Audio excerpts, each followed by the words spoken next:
Students, हमने जो new batch 2026-27 के लिए BA5 सेमेस्टर की क्लासेस स्टार्ट की है, उसमें आज हम BA5 सेमेस्टर इंग्लिश लिटरेचर के पेपर नंबर 1, जिसमें आपको classical literature and history of English literature पढ़ना है, उसके यूनिट नंबर 1 का 5th टॉपिक पढ़ने वाले हैं, लिटरेरी कल्चर्स इन ऑगस्टन रोम। देखिए, यूनिट नंबर 1 में आपको हिस्टोरिकल बैकग्राउंड के बारे में पढ़ना है, जिसमें आपको 5 टॉपिक दिए गए हैं। तो हमने 4 टॉपिक पर वीडियो आपके लिए अपलोड कर दी है। आज की वीडियो का टॉपिक है लिटरेरी कल्चर्स इन ऑगस्टन रोम। इस टॉपिक को आज हम कवर करने वाले हैं पूरा नोट्स के साथ। तो चलिए वीडियो स्टार्ट करते हैं। और आपके इंग्लिश लिटरेचर के पेपर 2 की भी क्लासेस चल रही हैं, प्लेलिस्ट बनी हुई है, तो उसके लिए भी चैनल पर विजिट कीजिएगा। हर सब्जेक्ट की क्लासेस के साथ साथ हम मॉडल पेपर की वीडियोस भी अपलोड करते हैं आपके एग्जाम के लिए, तो सब्सक्राइब करना मत भूलिएगा। शुरू करते हैं आज के टॉपिक को। देखिए, आज का टॉपिक है लिटरेरी कल्चर्स इन ऑगस्टन रोम, यानी कि रोम में, ऑगस्टन रोम में लिटरेरी कल्चर्स के बारे में, जो साहित्यिक संस्कृति है, जो लिटरेरी कल्चर्स है, उसके बारे में आपको पढ़ना है ऑगस्टन रोम में। तो देखिए, रोम के एम्परर थे जिनका नाम है ऑगस्टस सीजर। तो जब उनका रेन था, यानी जब वो रोम के एम्परर थे, तो उनके टाइम पर उन्होंने आर्ट और लिटरेचर को काफी ज्यादा डेवलप किया, उसको बढ़ावा दिया। तो उस टाइम बहुत ज्यादा चीजें डेवलप हो गई थी, सब कुछ बहुत अच्छा हो गया था, इसलिए ऑगस्टस सीजर के रेन को ऑगस्टन एज के नाम से भी जाना जाता है। तो चलिए देखते हैं ऑगस्टन एज क्या है। The term Augustan age can refer two distinct period. तो जो ऑगस्टन एज टर्म है, ये 2 पीरियड्स को रिफर करता है, 2 पीरियड को बताता है। तो ऑगस्टन एज शब्द का यूज 2 अलग अलग पीरियड के लिए किया जाता है। फर्स्ट जो पीरियड है वो है the reign of the Roman emperor Caesar Augustus, जिन्होंने 31 BC से लेकर 14 AD तक शासन किया। कहीं कहीं 27 BC भी देता है, लेकिन 31 भी सही है, ठीक है, क्योंकि वो 27 से पहले से भी शासन रोम में कर रहे थे। तो सीजर ऑगस्टस जो थे, उनके रेन मतलब शासन काल। तो ऑगस्टस सीजर के टाइम पर मैंने आपको बताया कि इन्होंने आर्ट और लिटरेचर को काफी ज्यादा बढ़ावा दिया था, और वो चीजें काफी ज्यादा डेवलप हो चुकी थी। इनके टाइम पर बहुत ज्यादा पॉलिटिकल स्टेबिलिटी भी आ गई थी, पीस भी आ गई थी। तो अभी तक देखिए, इनसे पहले जितने भी एम्परर रह चुके थे रोम के, उनके टाइम में उतनी ज्यादा पॉलिटिकल स्टेबिलिटी नहीं थी, उतना ज्यादा पीस नहीं था, न ही आर्ट या लिटरेचर इतना ज्यादा डेवलप हुआ था। तो इसलिए इनके एज को बहुत अच्छा या गोल्डन एज माना जाता है। तो इनके एज में बहुत फेमस राइटर्स थे जिन्होंने आर्ट और लिटरेचर को बढ़ावा दिया। देखिए, इनके टाइम में बहुत ही फेमस राइटर्स थे जिन्होंने लिटरेचर में अलग अलग चीजें लिखी। तो इसलिए ऑगस्टस सीजर के रेन को भी ऑगस्टन एज के नाम से जाना जाता है। उसके अलावा देखिए, and the early 18th century in English literature, और 18th सेंचुरी इंग्लिश लिटरेचर को भी क्या कहा जाता है, ऑगस्टन एज के नाम से लिटरेचर में जाना जाता है। तो अब यहाँ पर आपको एक बात समझनी होगी कि क्यों इंग्लिश लिटरेचर में जो 18th सेंचुरी है, इंग्लैंड में जो 18th सेंचुरी है, उसको ऑगस्टन एज क्यों कहा जाता है। तो देखिए, जब 18th सेंचुरी चल रहा था, तो इंग्लैंड के जितने भी राइटर्स थे, उन्होंने सीजर ऑगस्टस के शासन काल के राइटर्स की कॉपी करना शुरू कर दी। जिस तरीके से वो लोग लिखते थे, जो उनके सटायर थे, जो उनके फॉर्म्स थी लिखने की, जो कुछ भी, उसी को कॉपी करके वो लिखना शुरू कर देते हैं। तो इसलिए सीजर ऑगस्टस के नाम पर ही ये लोग 18th सेंचुरी इंग्लैंड के टाइम को भी नाम दे देते हैं ऑगस्टन एज। कौन नाम दे देता है? जो इंग्लैंड के 18th सेंचुरी के राइटर्स थे, वो नाम दे देते हैं। तो देखिए, जो 18th सेंचुरी था, इंग्लैंड के जो राइटर्स थे, वो काफी ज्यादा सीजर ऑगस्टस के एज के राइटर्स से इन्फ्लुएंस हुए, प्रभावित हुए, और उनको कॉपी करके लिखना शुरू कर दिया। तो आगे ये चीजें आपको वीडियो में और अच्छे से समझ में आएगी, क्योंकि मैं दोनों को अलग अलग आगे चल के इस वीडियो में एक्सप्लेन करके आपको समझाऊंगी। इन बोथ केसेस, इन दोनों ही मामलों में, the term signifies a period of relative peace and prosperity. तो इन दोनों ही केसों में ये जो शब्द है ऑगस्टन एज, ये सापेक्षित शांति और समृद्धि मतलब प्रॉस्पेरिटी के लिए जाना जाता है। And the emulation of classical Roman models, और उस टाइम के जितने भी क्लासिकल रोमन मॉडल थे, particularly those from the time of emperor Augustus, specially जो एम्परर ऑगस्टस के समय के मॉडल थे, उनको कॉपी किया गया, उनको नकल किया गया 18th सेंचुरी इंग्लैंड के राइटर के थ्रू। उनके द्वारा ऑगस्टस सीजर के टाइम के राइटर्स को कॉपी करके लिखना शुरू किया गया। तो इसलिए जब भी बात आती है ऑगस्टन एज की, तो 2 टाइम को ऑगस्टन एज के नाम से जाना जाता है। एक तो सीजर ऑगस्टस जो कि रोम के एम्परर थे और इनके टाइम पर बहुत ही ग्रेट राइटर्स थे। उन्होंने बहुत कुछ अच्छा लिखा, लिटरेचर को बहुत ज्यादा डेवलप किया, आर्ट को डेवलप किया। इसके बाद जब इंग्लैंड में 18th सेंचुरी का टाइम चल रहा था तो इंग्लैंड के राइटर्स ने भी सीजर ऑगस्टस के टाइम के राइटर्स को कॉपी करके लिखना शुरू कर दिया। यहाँ पर देखिए आपकी नेक्स्ट हेडिंग है the Augustan age in Roman history. तो अब हम पहले ऑगस्टन एज को रोमन हिस्ट्री में समझेंगे, यानी कि रोमन ऑगस्टन एज के बारे में हम पहले समझते हैं।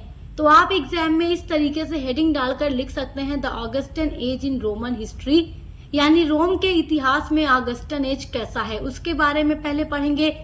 उसके बाद हम 18th सेंचुरी इंग्लैंड के ऑगस्टन एज के बारे में पढ़ेंगे, जो कि पूरी तरीके से इन्फ्लुएंस था ऑगस्टन एज से, सीजर ऑगस्टस के टाइम से। The reign of Augustus Caesar is known as the golden age in Roman history.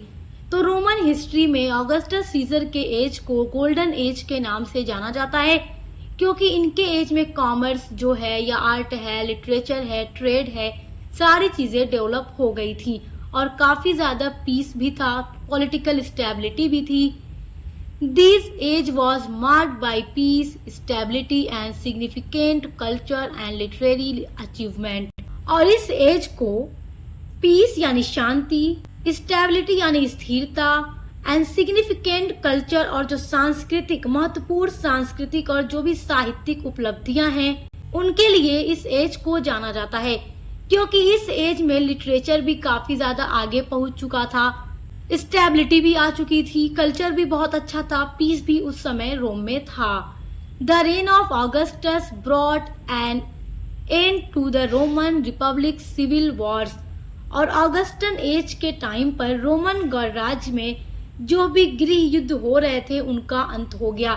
तो देखिए ऑगस्टस सीजर से पहले अक्सर कोई ना कोई वार वगैरह हुआ करता था, जिससे कि वहां पर स्टेबिलिटी नहीं थी, पीस नहीं था। लेकिन जब इनका टाइम आता है तो इन सब चीजों को ये खत्म करते हैं और पॉलिटिकल स्टेबिलिटी बहुत ज्यादा हो जाती है और लोगों को बहुत ज्यादा पीस भी मिलता है, शांति भी मिलती है।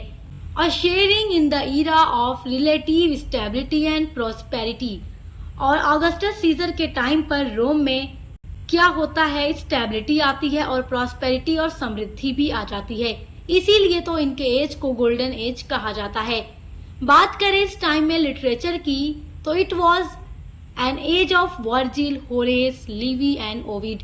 तो वर्जिल है या होरेस है, लिवी है या ओविड है, ये सब ऑगस्टस सीजर के शासनकाल के दौरान रोम के बहुत ही ग्रेट राइटर्स थे, जिन्होंने बहुत अच्छे वर्क्स लिखे हैं, जिनकी स्टडी आज भी लिटरेचर में की जाती है और आज भी लोग इनके वर्क्स को याद करते हैं और पढ़ते हैं। तो वर्जिल जो थे, होरेस जो थे, लिवी या फिर जो ओविड थे, उनके वर्क्स बहुत ही अच्छे और बहुत ही फेमस हैं दुनिया भर में। तो देखिए अगर हम बात करते हैं 18th सेंचुरी के ऑगस्टन एज की, तो ऑगस्टन एज जो था 18th सेंचुरी का, वो इन्हीं राइटर से इन्फ्लुएंस था, इन्हीं राइटर से प्रभावित था और इन्हीं राइटर्स के वर्क को कॉपी करके लिखा गया था 18th सेंचुरी इंग्लैंड में।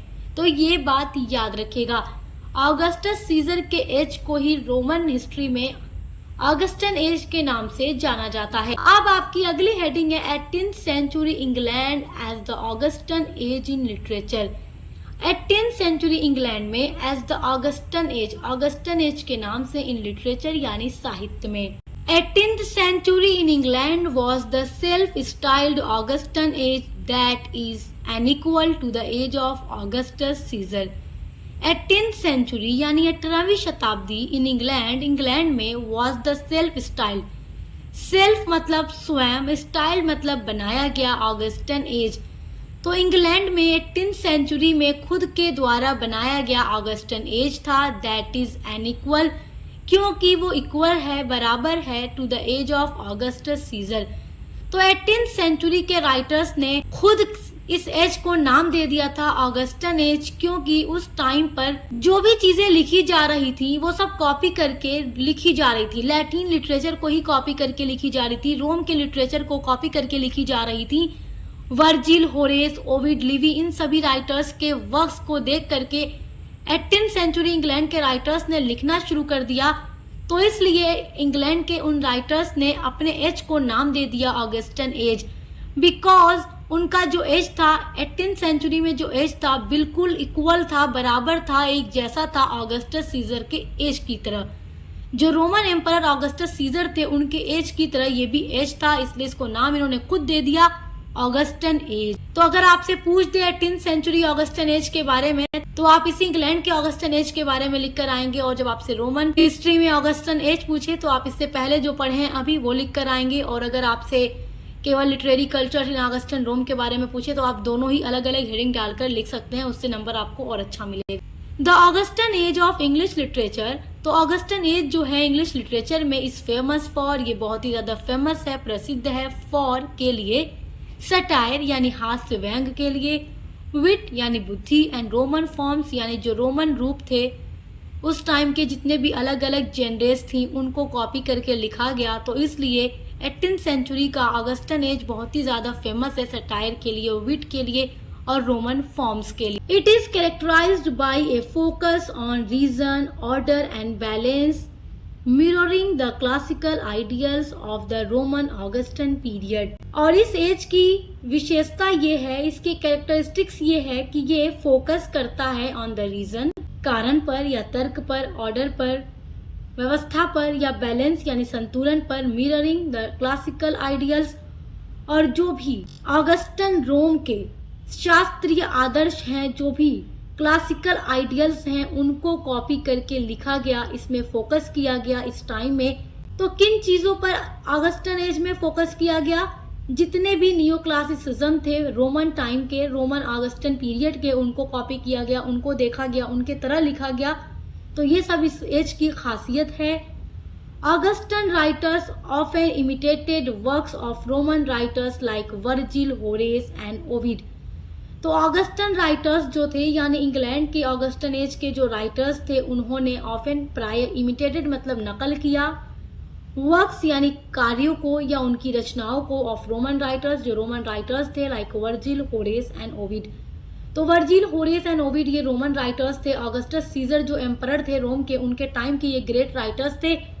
तो जो कुछ ये लिखकर छोड़ गए उन्हीं को देखकर इन राइटर्स ने लिखना शुरू किया, उनकी कॉपी करनी शुरू कर दी। तो ऑगस्टन राइटर्स ने इनकी कॉपी भी की और इनके जैसे अपने वर्क्स में सिमिलैरिटी दिखाना शुरू कर दिया। मतलब वर्क को देखकर लगता था कि हाँ ये सारी चीजें ऑगस्टस सीजर के ही लिटरेचर के जमाने की लग रही हैं। उनकी जैसे सिमिलर चीजें बनानी शुरू कर दी, लिखनी शुरू कर दी। और इंग्लिश ऑगस्टन एज में सबसे ज्यादा नॉवेल डेवलप हुआ था, उसके अलावा सटायर भी डेवलप हुआ था और अलग अलग जेनरेस भी काफी ज्यादा फेमस हुई थी इस टाइम पर। आप देखते हैं इंग्लिश लिटरेचर के ऑगस्टन एज के वो फेमस राइटर्स कौन से हैं जिन्होंने ऑगस्टस सीजर के टाइम के राइटर्स की इमिटेट यानी नकल करना शुरू की। तो उनमें है Alexander pope, Daniel Dafoe, Jonathan Swift, Joseph Addison, steel, Samuel Johnson etcetera. तो ये सारे जो राइटर्स थे इंग्लिश ऑगस्टन एज के राइटर्स हैं जिन्होंने रोमन राइटर्स को कॉपी करना शुरू किया और उनके वर्क जैसी सिमिलैरिटी अपने वर्क में लाने शुरू कर दी। अब बात करते हैं इंग्लिश लिटरेचर ऑगस्टन एज की क्या क्या फीचर्स या क्या क्या कैरेक्टरिस्टिक्स हैं और इस टाइम पर क्या क्या चीजें ज्यादा डेवलप हुई। तो पहली तो चीज है नियो क्लासिसिज्म, और ये नियो क्लासिसिज्म इंग्लिश लिटरेचर के राइटर्स कहाँ से उठाते हैं? रोमन राइटर्स के वर्क से ही उठाते हैं। तो इन राइटर्स ने ऑगस्टन एज के जो भी क्लासिकल लिटरेचर थे उनको अडॉप्ट किया, उनकी स्टाइल यानी शैलियों को अडॉप्ट किया और उन्हीं की तरह लिखना शुरू कर दिया। यानी कि ऑगस्टस के शासनकाल के दौरान जितनी भी वर्क लिखे गए थे उन्हीं के जैसे लिखना शुरू किया, नियो क्लासिसिज्म को उठाया और उसकी कॉपी करनी शुरू कर दी। उसके अलावा आ जाता है सटायर यानी हास्य व्यंग। तो इस टाइम के राइटर्स का एक प्रमुख रूप व्यंग्य था यानी सटायर था, जिसका उपयोग उन्होंने सोशल, पॉलिटिकल या फिर जो भी व्यक्तिगत मूर्खताएं थी और बुराइयां थी उनकी आलोचना करने के लिए किया।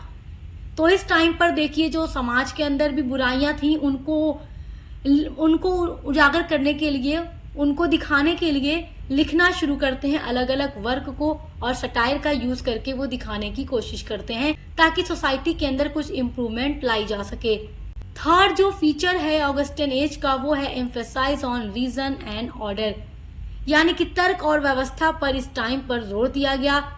इस एज के जो राइटर्स थे उन्होंने तर्क, स्पष्टता और सटीकता को महत्व दिया और उन्होंने रोमांटिसिज्म से जुड़ी जो भी भावात्मक तीव्रता थी उनको रिजेक्ट कर दिया और तर्क और व्यवस्था के आधार पर लिखना शुरू किया। फोर्थ जो फीचर आ जाता है वो है पीरियोडिकल एस्से। तो देखिए 18th सेंचुरी में ही पीरियोडिकल एस्से डेवलप हुआ था इंग्लैंड में। ये बात मैं आपको फर्स्ट सेमेस्टर इंग्लिश लिटरेचर में पढ़ा चुकी हूँ। तो पीरियोडिकल एस्से 18th सेंचुरी में ही डेवलप हुआ था और जोसेफ एडिसन और स्टील ये दोनों ही राइटर्स मिलकर पीरियोडिकल एस्से को डेवलप करते हैं, जो कि एक पीरियड पर पब्लिश्ड होता था और इसके थ्रू सोशल इश्यूज को उठाने की कोशिश की जाती थी, उसमें इम्प्रूवमेंट की बात की जाती थी। और जो फिफ्थ फीचर है ऑगस्टन एज का वो है न्यू जेंडेज, यानी नॉवेल या मैगजीन्स भी इस टाइम पर बहुत ज़्यादा लिखी जाने लगी थी। तो आई होप कि आप ऑगस्टन एज के बारे में बहुत अच्छे से समझ गए होंगे। आप ऑगस्टस सीजर के एज को भी समझ गए होंगे और 18th सेंचुरी ऑगस्टन एज को भी अच्छे से समझ गए होंगे। तो इतना आपको याद रखना है, 18th सेंचुरी का जो ऑगस्टन एज था वो पूरी तरीके से रोमन एम्परर ऑगस्टस सीजर के एज से ही इन्फ्लुएंस था, प्रभावित था और वही सारी चीजें उठाकर इस एज में लिखी गई थी। इसलिए इस एज के राइटर्स ने अपने एज को नाम दे दिया, उस टाइम को नाम दे दिया ऑगस्टन एज। तो आई होप कि आज के टॉपिक को आप समझ गए होंगे। तो यूनिट नंबर 1 आपका 5th वीडियो यानी पार्ट 5 तक कंप्लीट हो चुका है और एक सीक्वेंस में हर एक यूनिट पर हम वीडियोस लेकर आ रहे हैं। मॉडल पेपर कैसे आपका होगा, किस तरीके से क्वेश्चंस आएंगे, सभी पर ऑलरेडी वीडियोस हम लगातार अपलोड कर रहे हैं। तो सब्सक्राइब करना मत भूलिएगा, चैनल पर विजिट करके देखिए, एग्जाम की तैयारी अच्छे से करते रहिए। अब मिलते हैं अगली वीडियो के साथ।